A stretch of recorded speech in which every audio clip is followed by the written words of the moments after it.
En principe, pas. Le scan a été très rassurant pour Marco, du coup.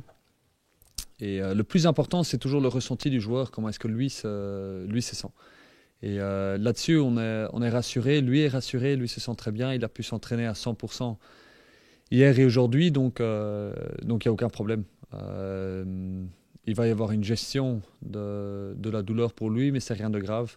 Donc on est tous rassurés sur ce point-là, donc ça c'est une très bonne chose. Et pour le reste, il y a rien à signaler. Jules avance avec sa Reva. Il est de mieux en mieux, donc ça c'est bien, autant physiquement que mentalement, ce qui est très très important. Steven Williams poursuit sa revalidation, de même que Ken Nkuba. Et pour le reste, on a aucune blessure à signaler. Tous ceux qui étaient, qui reviennent un petit peu de blessure, pardon, comme Karim par exemple, est complètement fit, rétabli et est prêt pour ce match important de Genk. À quel genre de match tu t'attends face à une équipe qui vient de changer d'entraîneur? Forcément, ils ont joué en Coupe d'Europe, donc avec très peu de temps pour mettre des choses en place. Il a déjà, on a vu un joueur comme Luc Leroy qui revient un peu de nulle part. Bon, même s'il avait été blessé, mais c'est vrai que même sur la fin, il jouait pas. Comment est-ce qu'on prépare ce genre de rencontre face à une équipe qui est à ce point-là susceptible d'être un petit peu imprévisible au niveau du 11, etc. On va nous devoir montrer une grande qualité, une grande capacité de flexibilité et d'adaptation. Parce qu'en effet, il y a beaucoup de points d'interrogation là du côté de Genk. Tous des points d'interrogation dont on est conscient. C'est-à-dire au niveau individuel, il y a beaucoup de joueurs sur lesquels il y a un doute, que ce soit pour cause de maladie ou cause des blessures, des joueurs qui ont été absents. Est-ce que ceux-ci vont pouvoir être fit ou pas? Ça change beaucoup. On a vu l'équipe qui a été alignée à Gand pardon, dimanche. Il y avait beaucoup de changements dans cette équipe-là, dû à des indisponibilités. Donc ça, c'est une première chose à laquelle on est prêt à ces possibilités de changement-là. Ça, c'est une chose.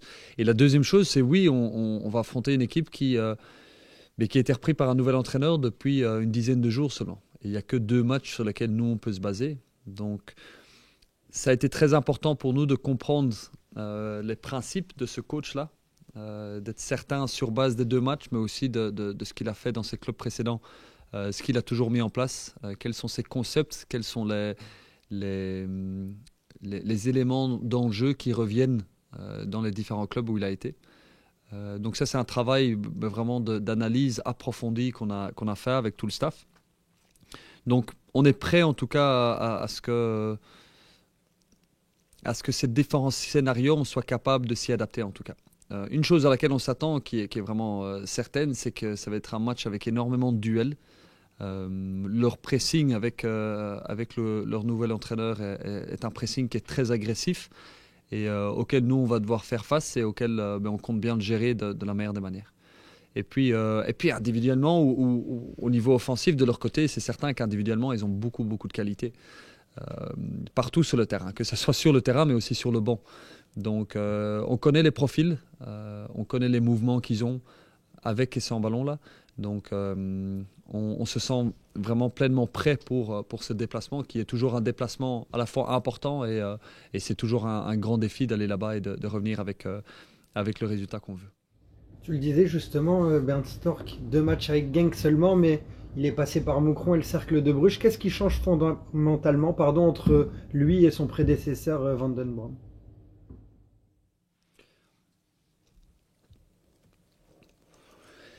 Il y a beaucoup d'éléments qui changent, beaucoup d'éléments. Et on doit être prudent à la fois parce que quand on joue contre une équipe qui est reprise comme ça en cours de saison, il y a toujours un petit peu du jeu de l'entraîneur précédent qui reste. C'est normal quand on a été avec un coach pendant un certain laps de temps, c'est pas du jour au lendemain que tout est transformé. Donc ça, on sait qu'il y a encore des principes de cette période avant. Et à la fois, c'est quels sont les principes qui ont déjà pu être mis en place par le nouveau coach. Et une chose qu'on remarque clairement, c'est que l'intensité et la qualité du pressing a changé ici dans les 2 derniers matchs. Donc ça, c'est peut-être l'élément le plus important qui a été changé, c'est leur approche défensive qui est quand même fort différente maintenant de ce qui était en place avant.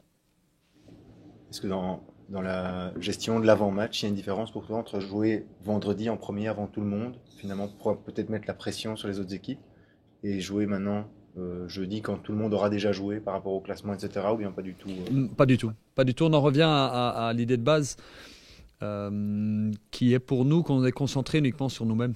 On a fait le point, notamment lundi là-dessus, avec tout le groupe, sur le fait que on n'est pas occupé à regarder les résultats des autres. On ne regarde pas le classement, mais on ne va pas regarder non plus les résultats des autres équipes parce que on ne sait rien faire là-dessus. Et donc c'est de l'énergie qui est perdue, qui est gaspillée et qu'on n'a plus alors disponible pour les choses qui sont importantes pour nous, c'est-à-dire notre performance tous les jours à l'entraînement et puis les performances en match sur le coup, celle de demain soir. Donc non, ici, que les équipes aient joué avant nous, après nous, en même temps que nous, ça change rien. On n'est vraiment pas concentré là-dessus. La seule chose qui nous préoccupe là, c'est ce déplacement à Genk. C'est comment on va gérer ce match-là, parce que ce match-ci présente des particularités différentes à notre match de vendredi contre Stand, mais aussi au match contre le Standard qui était celui avant ça. Donc vraiment, c'est une question de mettre toute notre énergie sur la seule chose qu'on contrôle, c'est-à-dire notre performance demain soir. Au match aller, vous restiez sur 1 point sur 9 avant de les affronter. Et puis le fait de gagner contre eux vous avez permis d'entamer une bonne série. Est-ce qu'avec le recul, ça a été le premier tournant de la saison, ce match aller remporté ici 2-0? Ce match-là a été important pour nous parce que ça a permis de prendre conscience à toute l'équipe que des qualités qu'on a et qu'on est capable de transformer les qualités qu'on a en résultats. Et parce que tout ce qu'on fait, tout le travail qu'on fait, tout le travail de préparation avant les entraînements, puis le travail sur le terrain d'entraînement et en analyse des entraînements, c'est que tourner vers une seule chose, c'est-à-dire gagner le prochain match. Et on a beaucoup parlé du changement des principes de jeu ici, des changements de système et tout ça, mais le seul raisonnement qu'il y a derrière tout ça, c'est la victoire. C'est comment gagner des matchs de foot et comment gagner le prochain match. Et donc oui, ce match-là, ça a été un moment important pour le groupe de se rendre compte de ça et de se dire, ok, mais tout ce qu'on a ici, les qualités qu'on a ici, on est capable de gagner des matchs importants contre des très bonnes équipes. Et la seule chose qu'on vise à faire maintenant, c'est d'être meilleur. Et on doit aller à Genk demain en étant meilleur qu'on ne l'a été ici contre eux il y a plusieurs semaines de ça maintenant. Le fait de jouer 72 heures plus tard à Eupen, qui est aussi un long déplacement, est-ce que ça va jouer dans ta compo? Est-ce que tu vas essayer d'ajuster les temps de jeu ou un même 11 de base est capable de jouer 2 matchs de suite? Le même 11 est certainement capable de jouer 72 heures plus tard. Ça j'ai aucun doute là-dessus. Et une chose est très claire, c'est qu'on ne va pas calculer. On ne va pas calculer qui va jouer demain soir. C'est le meilleur collectif qui va jouer demain soir. Ce qui est génial pour le staff, c'est qu'on a beaucoup de choix. Il y a beaucoup de joueurs qui sont en forme, qui ont été titulaires ces derniers matchs, mais il y a des joueurs qui sont prêts et qui n'attendent qu'une chose, c'est d'avoir un moment où eux, ils peuvent apporter quelque chose à l'équipe. Et je pense à plusieurs joueurs, notamment Anas Sarouri, qui à chaque fois qu'il monte au jeu est dangereux. Il nous montre tous les jours à l'entraînement, pour le moment, qu'il est plus que prêt que pour être aligné. De même que pour Amin Benchaïb, qui se rapproche de plus en plus. Karim Zedatka est très bien revenu de sa blessure. On a toujours nos jeunes qui sont là, qui poussent. Anthony Descott, notamment, après avoir quelques jours de maladie, fin de semaine passée, lui aussi est bien revenu dans le coup ici en début de semaine. Donc on a des options. Et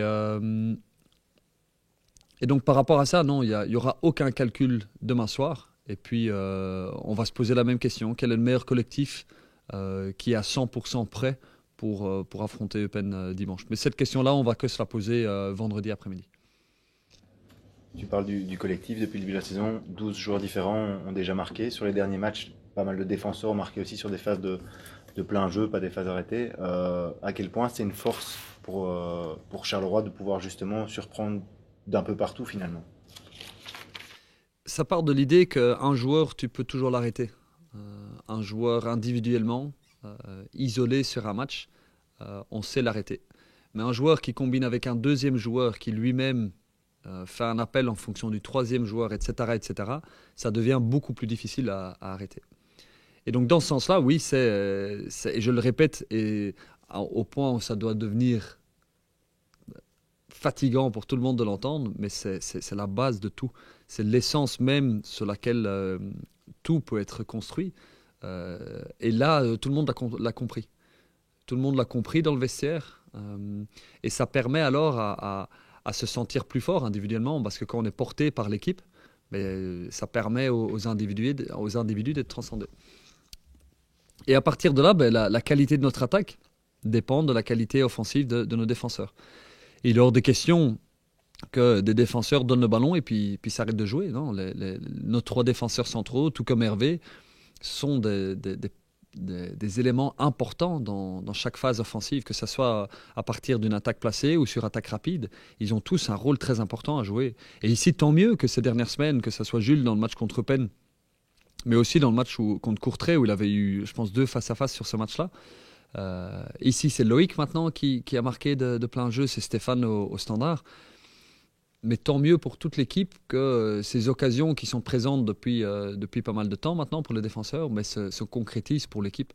Et ça illustre à quel point c'est important. Et à l'inverse, le travail défensif que fait Chamar, que fait Ali, que fait Joris KMB sur le côté ou Jackson de l'autre côté, mais ça permet à l'équipe d'être encore plus forte défensivement.